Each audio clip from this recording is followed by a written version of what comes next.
Saudi আরবে কফিল পদ্ধতি বাতিল ঘোষণা করা হয়েছে। সৌদি আরবের ৫০ বছরের ইতিহাসে কফালা পদ্ধতি বাতিল।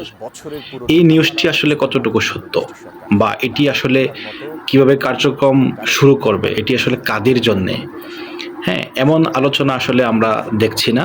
আমরা ঢালাওভাবে বাংলাদেশের প্রায় অনেকগুলি জাতীয় নিউজ টেলিভিশনে দেখলাম এই নিউজগুলি করা হচ্ছে।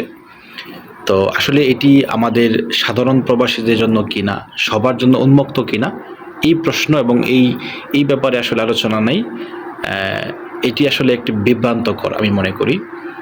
কফিল পদ্ধতি থাকবে না, আসলে এটি সবার জন্য নয়। প্রথমে যদি বলি, এটি হচ্ছে, আমরা জানি ইতিমধ্যে দুবাইয়ে বেশ কয়েক বছর আগে থেকেই ইনভেস্টর ভিসা পাওয়া যায়।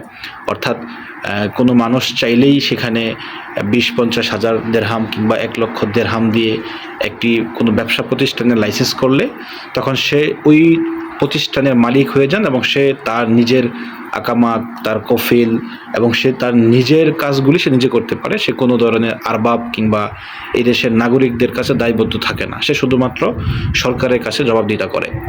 তো এটারই একটা মাস্টার রোল বলা যায়, যেটি সৌদি আরবে ২০৩০ সালের ভিশন। তারা সৌদি আরবকে মধ্যপ্রাচ্যের ইউরোপ করার যে পরিকল্পনা নিয়েছিলেন মোহাম্মদ বিন সালমান, তার সমস্ত উন্নয়নমূলক কর্মকাণ্ডের মধ্যে তার অর্থনীতিটাকে ১৫% প্রবৃদ্ধি করার জন্যে তারা একটি প্রজেক্ট হাতে নেয়। সেটি হচ্ছে সৌদি আরবে ইনভেস্টরদেরকে লাইসেন্স সহজ করে দেওয়া এবং সৌদি আরবে লোকাল এবং বহিরাগত যারা, বিশেষ করে আমাদের মতো প্রবাসী যারা আছেন, আমাদেরকে যেন ব্যবসা বাণিজ্যে আরও বেশি আগ্রহী করা যায় এবং বিশেষ করে অর্থনৈতিক ব্যবস্থাটাকে তেল থেকে তারা সরে এসে তারা ব্যবসা বাণিজ্য এবং অন্য সেক্টরে নিয়ে যেতে চায়।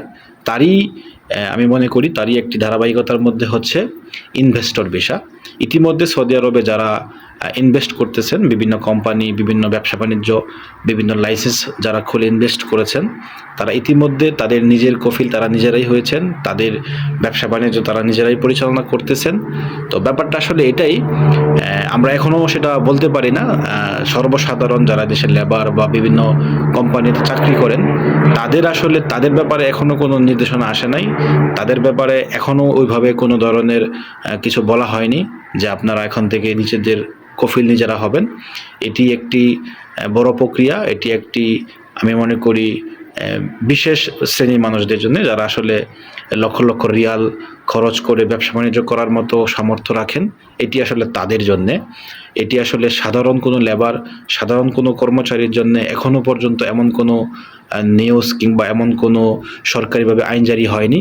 সুতরাং এমন নিউজ দেখে যে সৌদি আরবে এখন থেকে আর কফিল থাকবে না, সৌদি আরবে এখন থেকে ইউরোপের মতো একটা সিস্টেম চালু হয়ে গেছে, এই ধরনের নিউজ দেখে আমরা কেউ আসলে অতি উৎসাহী হব না। এবং বাংলাদেশে যারা আছেন তারাও আসলে সৌদি আরব নিয়ে এত বেশি উৎসাহিত হওয়ার কিছু নাই। এখনও এই দেশে লক্ষ লক্ষ মানুষ কাজের জন্য দিনের পর দিন পরিশ্রম করে যাচ্ছেন, কাজ পাচ্ছেন না। কত মানুষ নানান কষ্টে আছেন, এটা তো আসলে আমরা নিউজ দেখলেই বুঝতে পারি। এবং সৌদি আরবের বিভিন্ন শহরে যদি আপনার পরিচিত কেউ থাকে, তাদের কাছ থেকে জানতে পারবেন। সুতরাং সৌদি আরবে কফিল পদ্ধতি উঠিয়ে ফেলা হয়েছে, সৌদি আরবে এখন থেকে আর কফালা সিস্টেম থাকবে না, এই নিউজটি আসলে ঢালাওভাবে সবার জন্য কার্যক্রম শুরু হয়নি। এটি আসলে সবার জন্য এই মুহূর্ত থেকে নয়, এটি ভবিষ্যৎ আমরা বলতে পারি না ২০৩০ সালের আগে কি হয়, নতুন কোনো পরিবর্তন আসে কি না, এটি আসলে এখন বলা মুশকিল। তাই এই নিউজটি দেখে সাধারণ শ্রমিকদের মধ্যে কোনো ধরনের অতি উৎসাহী হওয়ার কোনো কিছু নাই। এবং আপনারা প্রবাসী ভাইয়েরা সতর্ক থাকবেন, ভালো থাকবেন, সুস্থ থাকবেন। আসসালামু আলাইকুম।